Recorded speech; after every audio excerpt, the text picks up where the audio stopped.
Oh, hi there! We of the Squid Research Lab have returned to present our latest findings, so buckle up and keep your tentacles inside the vehicle at all times. It's been 2 years since that fateful day when the Inkling squid species hooked me with its amazing abilities to shoot ink in humanoid form and to swim through ink in squid form. From these goopy depths, a radical squid culture has emerged. Inklings have developed a taste for combat and competition, not to mention fashion. The ceremonial turf war is one such sport, in which 2 squid squads of 4 face off to see which team can cover the most turf with ink. This popular tradition isn't going anywhere, which remains as popular as ranked battle, where the very best teams and players compete online to achieve a higher rank and ultimate bragging rights. Here in Inkopolis Square, Inklings prepare for ritualistic face splatting by equipping gear and weaponry. But it's not all doom and gloom. All squid gear is designed for both function and fashion. In fact, everything about Inkopolis lends to its reputation as the foremost happening place in the world. As you can see here, communal aspects of Inkling society are greatly valued, but so is individual expression. Nice shoes! Like other cephalopods, Inklings can even choose their skin and eye color. But unlike regular squids, they have custom hairstyles and leg wear too.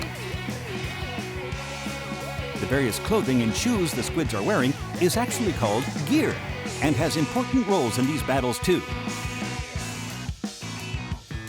Both looking good and good abilities are needed to be fashionable. Let's take a look at some gear. It takes more than style to win a turf war. Luckily, the Galleria, over on the left, houses a row of popular gear and weapon shops. Each item you acquire here has 1 or more abilities that should prove effective in battle. So, let's take a look inside, shall we?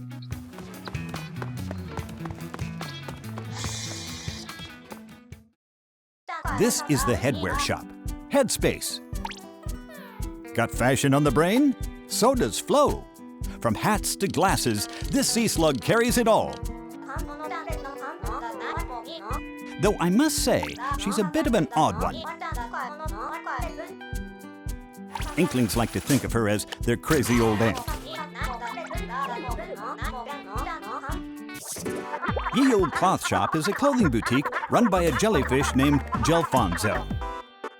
Unlike most jellyfish, he can speak the Inkling language. But it's almost as if he learned to speak Inkling by reading ancient Inkling literature. His strange manner of speaking aside, the young squids of Inkopolis are crazy about his wares. Next up, the shoe shop, Shella Fresh. They have all kinds of footwear here, sneakers, sandals, boots, you name it. And might I add that Bisque is the least crabby spider crab I've ever met. He's got an air of experience, and he's a pretty chill guy to boot. Last but not least, let's hit up the weapon shop, Ammo Knights. You may recognize the horseshoe crab who runs the place. Sheldon has a gift for weapon design, and his uncanny ability to blather on about ink weaponry is second to none. Now, I know what you're thinking. If only you could tune out his weapon dissertations with the press of a button. Well, now you can. Sheldon's really outdone himself. I can't wait to study these weapons in greater detail. To start, weapons come in sets of 3. A main weapon, a sub-weapon, and a special weapon. Let's examine some main weapons first. Your standard shooters are great for both splatting opponents and inking turf. There are many different types of shooters to choose from. Rollers are adept at inking turf quickly and devastating at close range. They can steamroll opponents while rolling along the ground, or they can fling a wall of ink to keep opponents at bay. Chargers are long-range weapons well suited for sniping distant foes. They have a long and narrow ink trajectory, which is ideal for creating ink lanes that your team can quickly swim through. But they're generally pretty slow at inking turf. Splatling cannons, like chargers, have to be charged up before unleashing a torrent of ink. But what a torrent it is! They're slow, though, and the long charging time leaves you vulnerable. Sloshers may be a rather unconventional weapon type, but there's no arguing with a full bucket of ink to the face. Blasters shoot out a ball of ink that explodes on impact or in midair. It's great for spotting opponents hiding behind corners.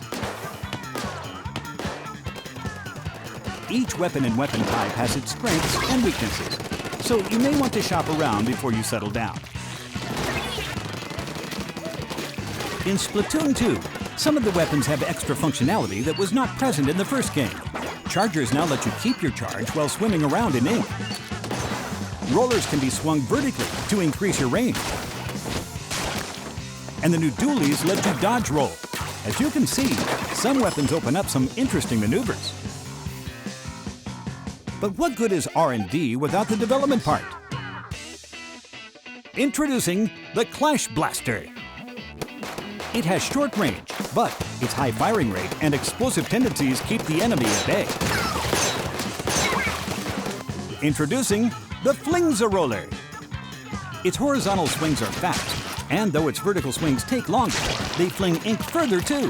Believe it or not, the roller changes shape depending on how you swing it. I wonder if shapeshifting has a special significance to Inklings. Introducing the Goo-Tuber. This one is special. It holds a charge for an extremely long time. And as a result, you can move to a better location while powered up and unleash a mighty sneak attack. Ka-chow! Introducing the Dapple Dualies. Even for a pair of dualies, these things are incredibly light in weight. That way you spend less time dodge rolling and more time winning.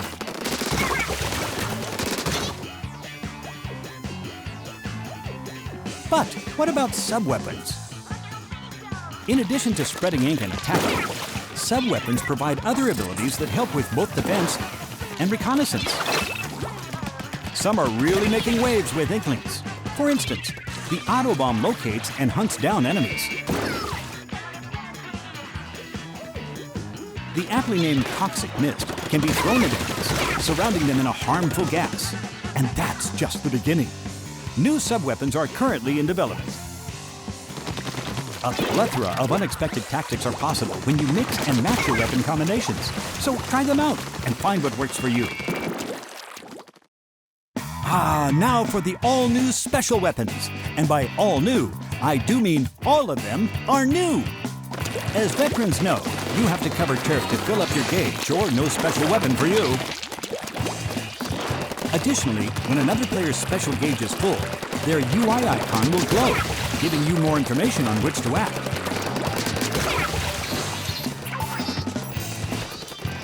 Pentamissiles lock onto enemies and fire multiple projectiles.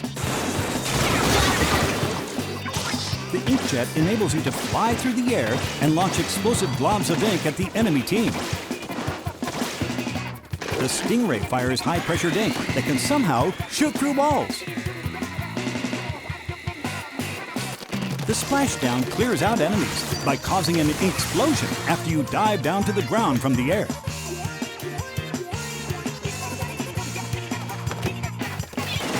The Inkstorm is always making it rain ink.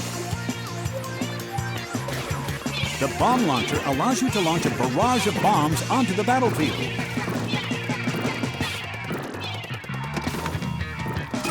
Ink Armor increases the defense of all your allies for a set period of time, completely negating the damage from a single attack, no matter how strong. And finally, the Baller puts you in a giant, explosive hamster ball that will roll you wherever you want, even up walls. Just imagine the possibilities afforded by each of these special weapons. So far, we've examined Inkling gear, weapons, and the strengths and weaknesses inherent to each of them. It's important to choose the right ones to take into battle for the stage and mode you've selected. Speaking of modes, Turf War is just that, a battle for territory. No matter how many times you get splattered, if you ink the most turf, victory is yours.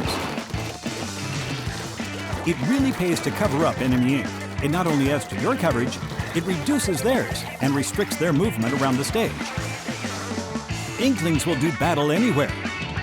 City streets, a sports club, An academy. A concert. A racetrack. And so on. Catch my drift? I certainly hope so, because these stages are riddled with hazards, such as this shipyard. Either use them to your advantage or get splatted. It's your move.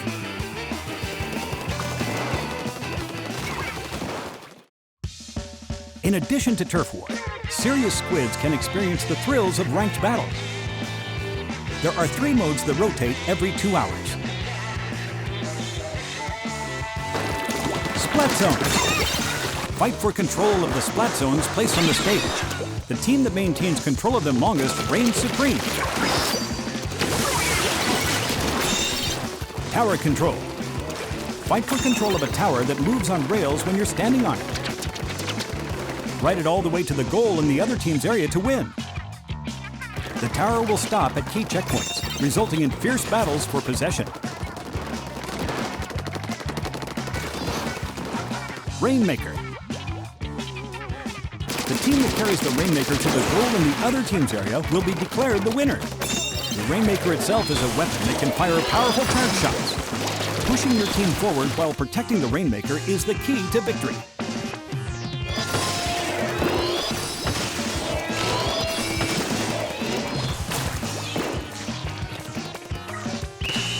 As you win ranked battles, your rank will increase.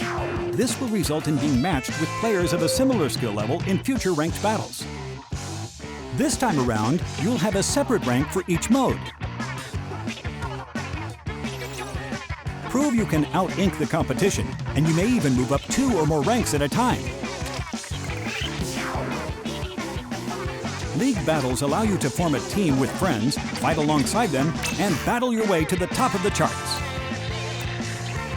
You can enlist one other friend to form a pair and be matched with another pair, or connect with 3 friends to form a 4-squid team. League battles play out as ranked battles over a 2-hour period, or until the stages change. Your score is based on your wins and losses during that period. If you play well, you can receive an in-game medal to commemorate your awesomeness. Now then, well, if it isn't Merch, the sea urchin. Talk to this guy and take your gear from fresh to freshest. Depending on the ability, you could reduce your ink consumption or move a bit faster. You see, gear have different kinds of abilities. Some for headwear, some for clothing, and even shoes. Let's see, I have a number of trendy gear abilities listed here. First up, Thermal Ink. This ability allows you to track distant players that you've hit with your main weapon. The Object Shredder ability increases damage dealt to all non-player targets. Quick Respawn reduces your respawn time if you get splatted repeatedly without splatting anyone yourself.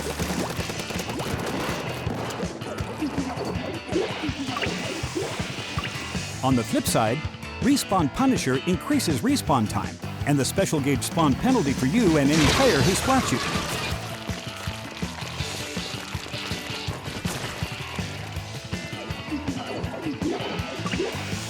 And the Drop Roller lets you tilt the left stick during the super jump to perform a forward or sideways roll when you land.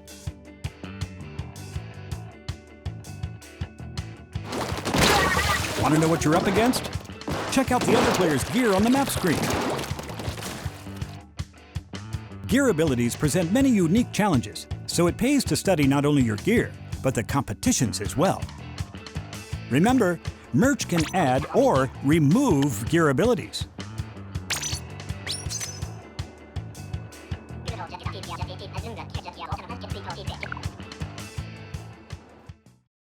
Now, for the job everyone's been talking about. I have some new information that I'm happy to share. The job description says it's easy work with good pay. Work together as a team of 4 to splat salmonids and collect their power eggs. Apparently, this is the place that's hiring. Looks kind of shady if you ask me. They're not always hiring though. They're only open when the salmonids are on the move. Let's see. I pulled some strings and got a hold of this manual. It's all about salmonids, which I'm all about studying. It sure helped out back at the lab, especially when studying dangerous boss salmonids. Ah, the steel eel. These salmonids block your path with their long bodies and lay down ink wherever they go. Flyfish use jetpacks to hover while firing squid-seeking missiles.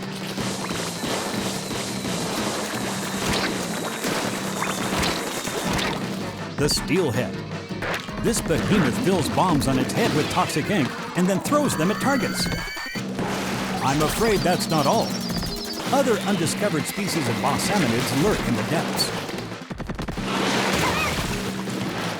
Science changes with the tide, and so too does the water level. Stay on guard when fog hits. Salmonids will attack from all sides. As night falls, ferocious salmonids will rush you with incredible speed.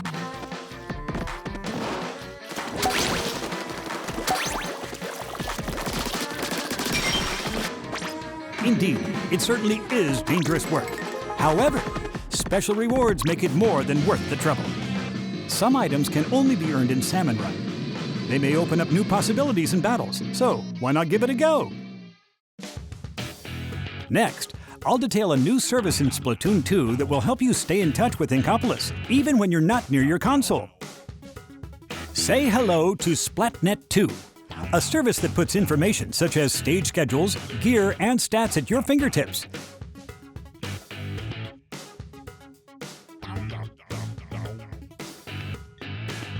In Splatnet 2, you can view detailed results for your last 50 battles and get an in-depth look at the weapons and gear wielded by the players in those battles. You can also look at your win rates for specific modes and stages, helping you to analyze and improve your game. You can also view your lifetime inkage, a feature that shows you how much turf you've inked compared to real-world places.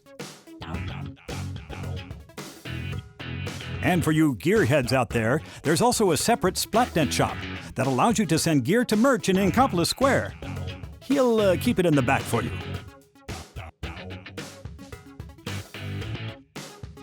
Splatnet 2 will be available to use via a smart device app called Nintendo Switch Online.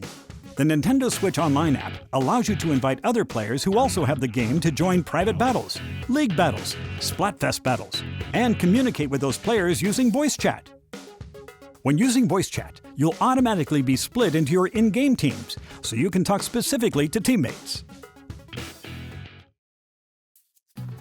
You seem pretty fresh, as Inklings say, so I feel you should be in the know. Check out this Equip menu.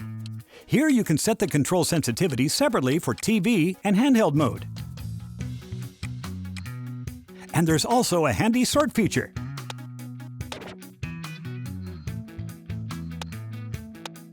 Feeling artsy? If you submit your fresh drawings here, they might show up in battle stages and in Inkopolis Square. You can post to some of your social media sites too. Science truly is Squid's best friend. Next on my list is Amiibo figures. You can save your control settings, gear, and weapon loadout, and nickname to any Splatoon Amiibo. Then you just tap that Amiibo on any Nintendo Switch console to instantly use those settings. What's more, you can also get exclusive gear from Amiibo, or strike a pose and snap a photo with them. Brand new Splatoon 2 Series Amiibo will be available.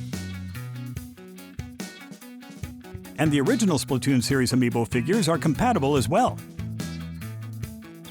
Also, food! Inklings love to grab a bite at Krusty Sean's place. Munch down on this stuff, and you'll get more points and money from battles. That reminds me. Here at the Shoal, you can play locally with friends using their own Nintendo Switch consoles. You even get to pick any mode or stage you want. Most players at the Shoal will likely use wireless multiplayer, but for more serious competitions, LAN play is also possible. I almost forgot to mention that the Inkling music scene is flourishing.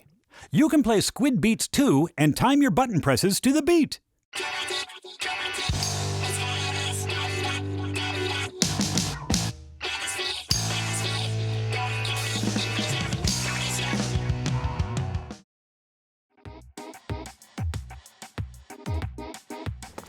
Notice this manhole, or squid hole in the plaza?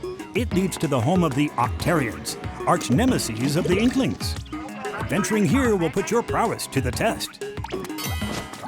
Stand alone against a multitude of challenges and an army of menacing Octarians. It's also a great place to learn the battle basics.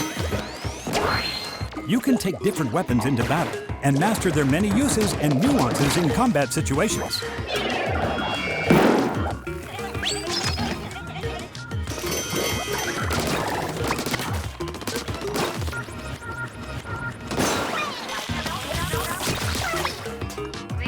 Oh, and what's up with Marie?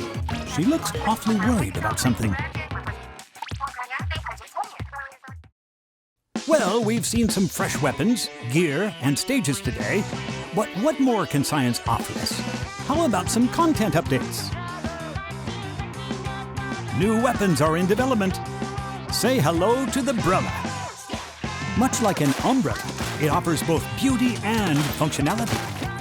Press and hold the button to open it up and block enemy attacks. And if you continue holding down the button, you can even do this. Of course, once used, you won't be able to open it for a while, so be careful. Plus, new special weapons are on the way.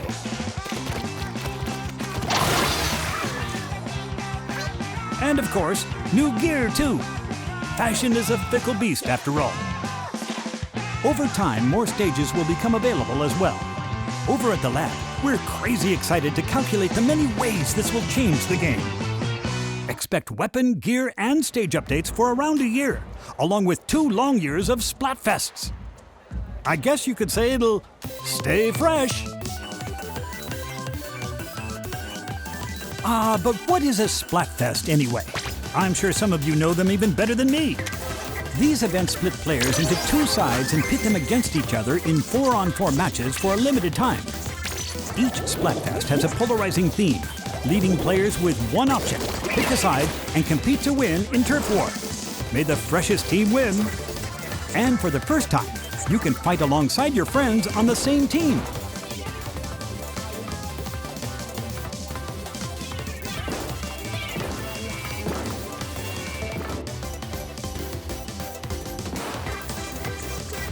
Now, before you go, I have this little video for you. I don't know how or why it exists, and yet, here it is. Thanks for watching.